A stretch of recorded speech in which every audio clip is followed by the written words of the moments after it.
نگاری اردو ناولس میں خوش آمدید۔ السلام علیکم۔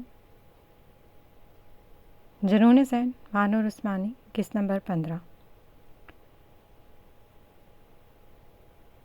ذہن نے آہستہ سے کمرے کا دروازہ کھولا اور چور قدموں سے اندر داخل ہوا۔ وہ بالکل بے جان اور ہرا ہوا لگ رہا تھا۔ جیسے ہی ذہن کمرے میں آیا، گلنین نے اس کے وجود سے اٹھنے والی اس کی جانی پہچانی مخصوص خوشبو سے فوراً پہچان لیا کہ وہ کون ہے۔ گلنین نے خود کو سنبھالا اور سختی سے اپنی آنکھیں بند کر دیں تاکہ ذہن کو یہی لگے کہ وہ سو رہی ہے۔ وہ اس وقت ذہن کا سامنا کرنے کے قابل نہیں تھی، نہ ہی اس کا چہرہ دیکھنا چاہتی تھی۔ ذہن لرزتے قدموں سے اس کے بیڈ کے قریب آیا۔ جیسے اس نے گلنین کا زرد مرجھایا ہوا چہرہ اور ہاتھوں پر لگی سوئیاں دیکھی، اس کے دل پر جیسے آری سی چڑھ گئی۔ اس کی روح اس تکلیف سے تڑپ اٹھی۔ نین! ذہن کے لبوں سے دھیمی اور لرزتی ہوئی پکار نکلی۔ ذہن کی پکار سن کر بھی گلنین نے اپنے سونے کا ڈرامہ ختم نہیں کیا۔ وہ بالکل ساکت لیٹی رہی، مگر اس کے بند بپوٹوں اور پلکوں کی شدید لرزش ذہن سے اس کا جاگنا چھپا نہ سکی۔ وہ اس کے لاڈلے چہرے کے ایک ایک زاویے سے واقف تھا۔ مجھے پتہ ہے تم جاگ رہی ہو نین، ذہن نے کرب سے کہا۔ اس کی نظریں گل کی لرزتی پلکوں پر ٹھہری ہوئی تھیں۔ نین پلیز۔ ابھی ذہن آگے کچھ بولنے ہی والا تھا کہ گلنین نے تڑپ کر اپنی آنکھیں کھول دی۔ اس کی سرخ آنسوؤں سے بھری آنکھوں میں ذہن کے لیے شدید ناراضگی اور تپش تھی۔ مت کہیں مجھے نین، نفرت ہے مجھے اس نام سے۔ گلنین اس پر زور سے چیخنا چاہتی تھی، لیکن اس نے اپنی کمزور اور ٹوٹتی ہوئی آواز کو باقاعدہ اپنے گلے میں دبا کر بمشکل کنٹرول کیا۔ مجھے معاف کر دو نین، میں اندھا ہو گیا تھا، میں نے تم پر اتنا بڑا الزام لگایا۔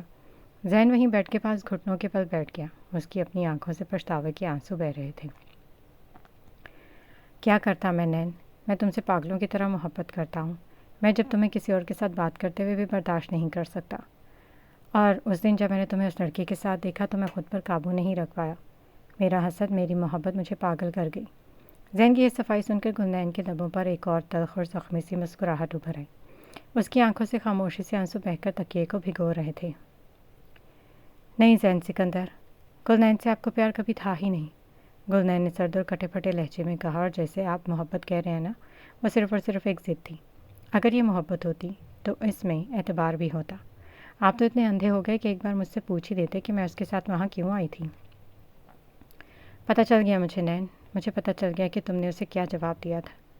ذہن نے روتے ہوئے ندامت سے اپنا سر گلنین کے بیڈ پر رکھ دیا۔ لیکن اس میں اس وقت کچھ بھی نہیں سمجھ پایا۔ مجھ سے بہت بڑا گناہ ہو گیا۔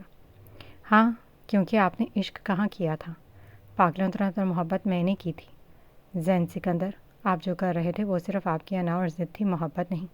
گلنین نے اپنے چہرے کو دوسری طرف موڑ لیا، جیسے ذہن کے ان آنسوؤں کا اب اس کے دل پر کوئی اثر نہ ہو رہا ہو۔ ایک موقع دے دو نین، بس ایک آخری موقع دے دو۔ میں تمہیں زندگی میں کوئی بھی تکلیف نہیں دوں گا۔ میں اپنی باقی کی پوری زندگی تمہارے پیروں میں گزار دوں گا۔ پلیز نین، ایک موقع دے دو۔ ذہن بے بسی اور گریہ زاری سے التجا کر رہا تھا۔ اس کا وہ روبدار اور حاکمانہ غرور اب مٹی میں مل چکا تھا۔ گلنین نے بے رحمی سے اپنا ہاتھ ذہن کی گرفت سے چھڑایا اور اس کی آنکھوں میں دیکھ کر سرد لہجے میں کہا، نفرت کرتی ہوں اب میں آپ سے ذہن سکندر، آپ نے میرے کردار پر انگلی اٹھائی ہے۔ گلنین کی آواز میں اب آنسوؤں کی جگہ ایک ابدی مان کا ٹوٹنا تھا۔ ویسے کیا آپ کو اپنے ماں باپ کی تربیت پر شک تھا؟ میری تربیت تو تائی ابو اور تائی امی نے کی ہے۔ اگر میں غلط تھی تو کیا آپ ٹھیک تھی؟ میری تربیت تو آپ ہی کے ماں باپ نے کی تھی نا، تو پھر آپ کیسے سوچ سکتے ہیں کہ میں ایسا کچھ کروں گی؟ ذہن کے پاس اس بات کا کوئی جواب نہیں تھا۔ وہ بس گنگ کھڑا گلنین کے لفظوں کے کوڑے اپنے دل پر کھا رہا تھا۔ بہت تکلیف دی ہے آپ نے مجھے، کون کون سا دن اور کون کون سا زخم میں آپ کو گنواؤں؟ گلنین کی آنکھوں سے ایک بار پھر دو موٹے آنسو بہہ نکلے۔ جائیں یہاں سے۔ نہیں نین، پلیز میری بات سنو۔ ذہن نے بے بسی سے اس کو دیکھا۔ اس کی آنکھیں التجا کر رہی تھی۔ جائیں یہاں سے، خدا کے لیے چلے جائیں، تکلیف ہو رہی ہے مجھے آپ کو دیکھ کر، میری روح تڑپ رہی ہے۔ گلنین نے کرب سے چلاتے اپنا چہرہ دوسری طرف کر لیا اور مانیٹر کی بیپ ایک بار پھر تیز ہونے لگی۔ گلنین کو اس تکلیف میں دیکھ کر ذہن مزید وہاں پر رکنے کی ہمت نہیں کر پایا۔ اسے لگا کہ اس کا وجود اس وقت گل کے لیے زہر بن چکا ہے۔ وہ ہارا ہوا، لرزتا اور روتا ہوا خاموشی سے کمرے سے باہر نکل گیا اور دروازہ بند ہوتے ہی گلنین نے تکیے میں منہ دے کر اپنی سسکیاں آزاد کر دیں۔ دن گزرتے گئے اور وقت کے ساتھ ساتھ گلنین کی حالت میں بہت بہتری آنے لگی۔ ہاسپٹل کے اس اداس ماحول سے اب اس سب کو نجات ملنے والی تھی، کیونکہ آخر کار گلنین کو ڈسچارج کیا جا رہا تھا اور وہ کافی بہتر اور سنبھل چکی تھی۔